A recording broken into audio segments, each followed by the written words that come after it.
I'm your host, Jonah P. Overton. My pronouns are they, them, theirs. I am a church planter, a follower of Jesus, a radical leftist, a Christian socialist, and so many more things. Today, I am here with you for another solo episode. So thanks for hanging with just me today.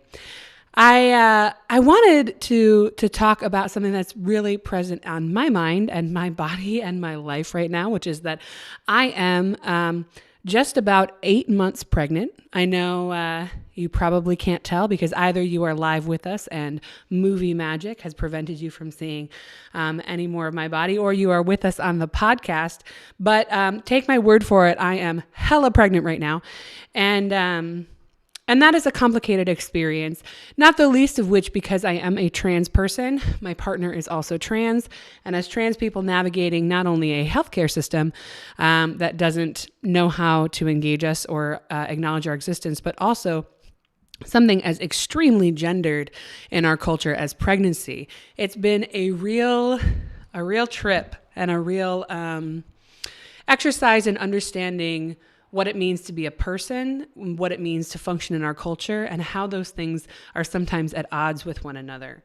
And in that whole meta experience of being pregnant, building another human life inside my own body, sometimes at the expense of my own body or my own comfort, but also toward the joy of family building and being a part of community building in a very particular way, I've been giving a lot of thought to specifically, in all of that mess, one of the things that has captured my attention for practical and personal, political, theological reasons is family leave. Now, last night, President Biden went and gave an address before a joint session of Congress and talked about, his jobs bill. And that's how he is characterizing it. I'm going to do this big infrastructure bill. There's going to be a lot of benefits for families. And the purpose that no one in this country can argue with is jobs, jobs, jobs, jobs. And he said that over and over and over again. Part of this proposal is, for the first time in this country, a proposal for a proposal to have, for the first time in this country, a paid family leave act that is providing some sort of compensation for when people go on leave. Now, if you don't know, there is something called the Family Medical Leave Act already that protects your job. So if you have a serious medical condition, or if someone you love and take care of has a serious medical condition, you can take up to 12 weeks of unpaid leave from your job, and you are guaranteed by federal mandate to not get fired for that. Now, even that only applies to a very select portion of the workforce. And so people are losing their jobs all the time because they get sick or need to go to the doctor, or someone in their family that gets sick and needs to go to the doctor, or they get pregnant. And the working conditions in this country around health and wellness and pregnancy and family making and adoption and fostering, they're abysmal. The proposal on the table from the current president would allow for workers under certain conditions to leave their jobs in order to care for themselves or loved ones, including newborns or children adopted into a family, etc. Spouses who are recovering from things like childbirth. That they could do that with 66% of their pay paid for by the federal government. Now, I don't really want to talk about Biden. Biden is no socialist, and I don't want anyone to be confused about that. But it brings up for me the nature of this conversation about family leave, about what it means to be a person, in a way that really stands in stark contrast to the theological and spiritual work that I have been doing in my own life about what it means to bring another person into this world and to continue to form family. As a queer and trans person, family is not necessarily tradition or take it for granted from my position in the world. And I know that choosing family and building family is a holy act that we do with intention. And queer folks have been choosing and constructing non-traditional family forever. And it's starting to enter certain Christian conversations in a way that's really exciting to me, because Christians have also been building and making and choosing family in non-traditional ways forever. And so trying to see these intersections between queerness and Christianity, and following the very queer call of Jesus to be adopted into the family of God and to build family in this new and fundamentally different way that is not about bloodline, but is about love, is about solidarity, is about communion, is really radical. And doing that, participating in the creation of family with my own physical body, is also a holy and spiritual act. That this is one way, one of really infinite ways to build the family of Christ, to build the my chosen family, and it's really. It's cool. It's cool. It's wild. It's demanding. It is uncomfortable. It is at some point going to be very, like bloody and frightening even, but towards this end. And I think it's kind of a microcosm of some other understandings we have of the whole of creation and our relationship with God, that we move through these painful self-sacrificial spaces in order to love more completely and to bring our love into a fuller love across all of creation. And when I think about birth and family making like that, I am just in awe of who God created human beings to be. And then I think about how I'm going to pay my bills, because I am very lucky as a church planter and a pastor to have paid medical leave. My partner, though, probably won't be able to take any paid leave. And this conversation that we have at a national scale about whether someone should be able to do that and who pays for it is characterized by the leader of this country as a conversation about jobs, not about humanity, not about family, not about the creation of community or the care for the most vulnerable newborns in our society, but a conversation about jobs and the economy and being competitive. And this is the subtle way that the logic of capitalism dictates everything we do. That even a conversation about should we, for instance, have support for families, which, through child tax credits that we know will cut the child poverty rate in this country in half. Should we do that? The questions are not fundamentally about the worth of those beloved children. The questions are not fundamentally about whether there is enough to go around, which there is. The questions become publicly about, will that make us competitive with India and China?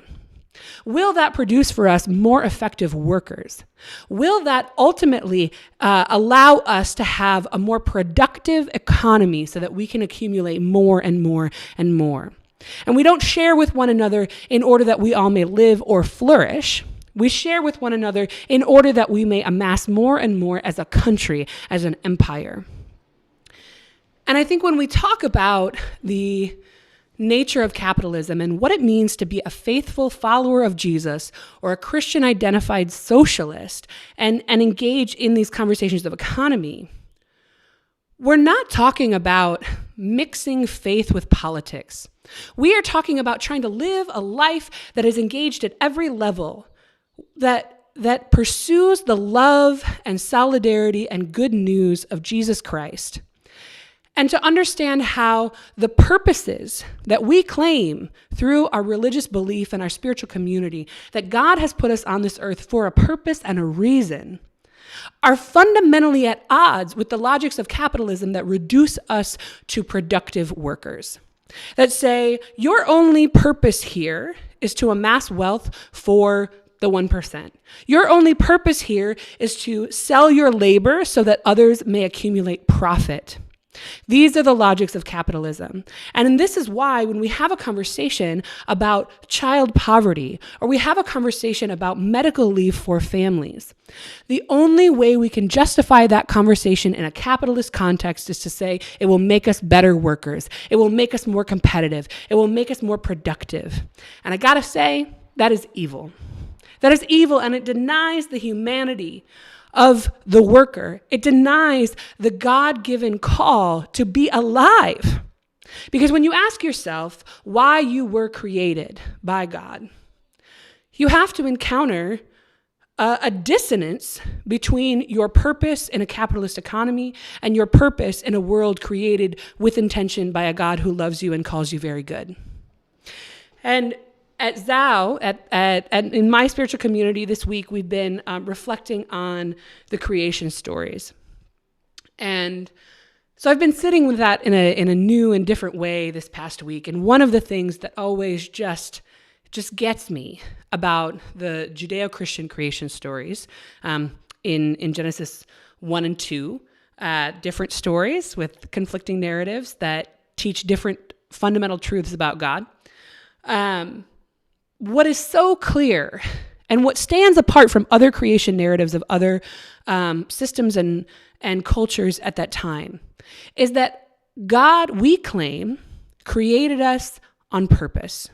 God created us not as an accident, not as a byproduct of war, not as slaves or worshipers, but because God wanted to. Because God thought that we were good, that God thought all of creation was good, and that we were very good, and that relationship with us was worth creating all that we know. And if we hold that at the core of our identity, that we are beloved children of God, created with intention and purpose, and that purpose is divine community, to be a part of what God is doing in a sense of really just being with one another. Being fully alive is what we talk about at Zao. Zao, by the way, my spiritual community is named for that Greek word, Zao, that means to be among the living. This is the spiritual purpose for which you were created, I truly believe, to be fully alive, to be connected with God, with self, with neighbor. And yet, we live in a world that says that you can only eat if it makes you a better worker so that you produce more profit for capitalists. And we cannot continue to just ignore that cognitive dissonance. As believers, we have to challenge that presupposition that our value in the world is as workers in service of capital and capitalism. This, for me, is at the heart of what it means to be a Christian socialist. To reorder the world around us in a way that acknowledges that children should not be in poverty, not because it hinders their ability to become productive workers, but because they are beloved children of God and there is enough to go around and everyone should have good food in their bellies, should be able to sit at the communion table and flourish. That their purpose is not to become workers, but to become fully alive in the love of God and community and self. So this is what's on my mind today as I contemplate how we are going to scratch together leave so that my family can be together in those first few beautiful sleep-deprived weeks of the life of our newborn child, despite the fact that my partner works 3 jobs and will be in a doctoral program. And that we hold all of those things in tension, but we have the power of a prophetic imagination to envision a different kind of world where our purpose is to be fully and truly alive in the love of God. Anyway, would love to hear from y'all in comments and see what's coming up for you with all this week. And join me back here next week, 2 p.m. Central, 3 p.m. Eastern, through the Institute for Christian Socialism channels. You can follow us on Facebook, YouTube, or Twitter. And until then, sit with the love of God, y'all. Be fully alive.